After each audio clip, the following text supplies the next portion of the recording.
আমি আজকে পেঁয়াজের কচুরি বানাবো। তো প্রথমে এক বাটি আটা নিলাম আর 1 চামচ নুন নিলাম। আর এক বাটি যেহেতু আটা নিয়েছি তার 1/4 সুজি নেব।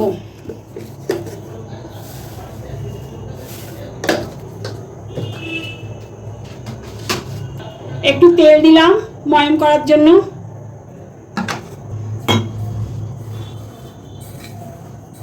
এবার এই আটাটাকে ভালো করে একটু মাখতে হবে। আমি এখন ভালো করে একটা মেখে দেখলাম যে এটা ঠিক খাস্তা হবে কিনা। এরকম করে মুঠো করে দেখতে হবে। হ্যাঁ, দারুণ হয়েছে। এবার আস্তে আস্তে আমি জল দিয়ে দিয়ে ডোটা বানাবো অল্প অল্প। এমনভাবে মাখতে হবে যাতে আটার মতনও না আবার লুচির মতনও না, মানে নরমও মাখবো না শক্তও মাখবো না। মানে আটার রুটি যখন করার সময় আটাটা যেরকম মাখতে হয় তার থেকে একটু শক্ত করে মাখতে হবে। আমার এখন আটা মাখা হয়ে গেছে। এই ডোটা তৈরি করে রেখে দিলাম। এইভাবে আমি মশলাটা রেডি করছি।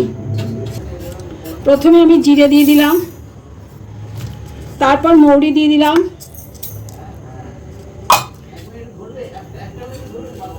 এটা ভুল হয়ে গেছে, ওটা ধনে দিলাম আর মৌরি দিলাম। এখন জিরা দিচ্ছি। এরপর শুকনো লঙ্কা এই 4টে দিলাম, 2টো বড় 2টো ছোট, আর গোলমরিচ আর 3টে এলাচ দিলাম।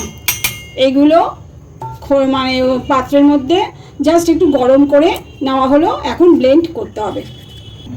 প্রথমে পাত্রের মধ্যে তো এগুলো করতে হবে। প্রথমভাবে আমি বেসনটা একটু গরম করে নিলাম। 3 চামচ বেসন নিয়েছি, ভালো করে একটু গরম করে নেব যাতে খাস্তাটা হবে বেশি, ওর জন্য বেসনটা গরম করে নিতে হচ্ছে। আমার বেসন ভাজাটা হয়ে গেছে, কারণ বেসনের থেকে একটা স্মেল ছাড়ছিল, তার মানে বোঝা গেল যে বেসন ভাজা হয়ে গেছে। কড়াইতে তেল দিয়েছি।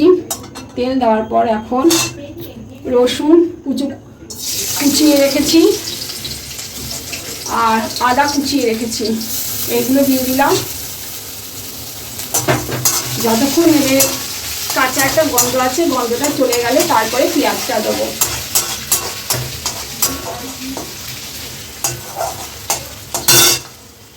এই কুচিয়ে রাখা পেঁয়াজগুলো দিয়ে দিলাম।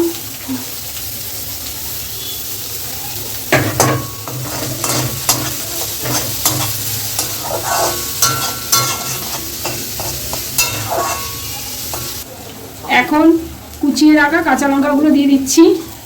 স্মেলটা ভালো আসবে, ওর জন্য এখনই কাঁচা লঙ্কাটা দিয়ে দিলাম। এখন একটু লঙ্কার গুঁড়ো দিয়ে দিলাম যাতে কালারিং হয়। এভারেস্টের চিকেন মশলা দিয়ে দিলাম, লবণ দিয়ে দিলাম, একটু হলুদের গুঁড়ো দিয়ে দিলাম।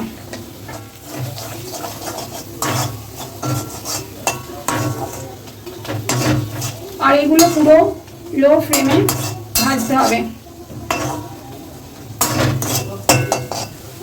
খাওয়ার সোডা দিয়ে দিলাম আর বেসন দিয়ে দিলাম। খাওয়ার সোডাটা দিয়ে দিলাম যাতে খুব টেস্টি হয় আর খাস্তা হয়।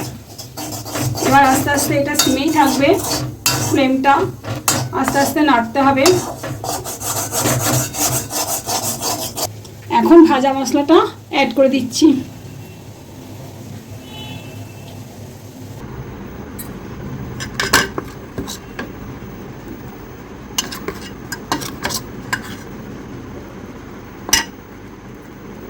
আমি এখন এই পেঁয়াজের কচুরিটা আছে সেটা আস্তে আস্তে বানাচ্ছি। এইভাবে বানাতে হবে যাতে পুর যাতে না বেরিয়ে যায়। এই যে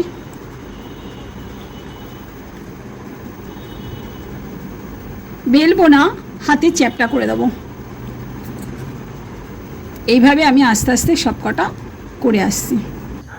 আমার তেল গরম হয়ে গেছে, এটাকে সিমে দিয়ে করতে হবে, টাইমটা একটু বেশি লাগবে। আমি একটা করে দিয়ে দিচ্ছি, টাইম বেশি লাগবে। বাবা এখানে জল ছিল। এখন একটু উল্টিয়ে দিলাম ওই পিঠটা একটা একটা একটা একটা করে উল্টাচ্ছি। আমার তো এখন জিভে জল চলে আসছে, ভাজবো কি? তোমরাও বাড়িতে এইভাবে বানিয়ে খেও, বাজার থেকে আর কিনতে হবে না, বাজারের তেল মেলও ভালো থাকে না। এইভাবে আমি একটা একটা করে তুলে নিচ্ছি।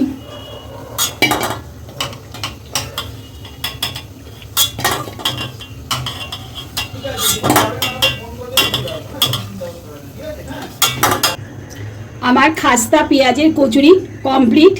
দেখুন কত খাস্তা হয়েছে। এইভাবে যদি আপনারা কোনোখানে যদি বেড়াতে বা স্কুলে যান, তো আপনারা ব্রেকফাস্ট হিসাবে এইগুলো প্যাক করে নিয়ে যেতে পারেন। হেবি গরম এখন। এই যে কত খাস্তা, এমনিতে চাপ দিলেই ভেঙে যাচ্ছে, কত সুন্দর। এই আর আমার এই ভিডিওটা যদি ভালো লাগে তাহলে লাইক, শেয়ার ও কমেন্টস আর সাবস্ক্রাইব করতে ভুলবেন না। নেক্সট ভিডিওতে আবার আপনাদের সাথে আমার দেখা হবে।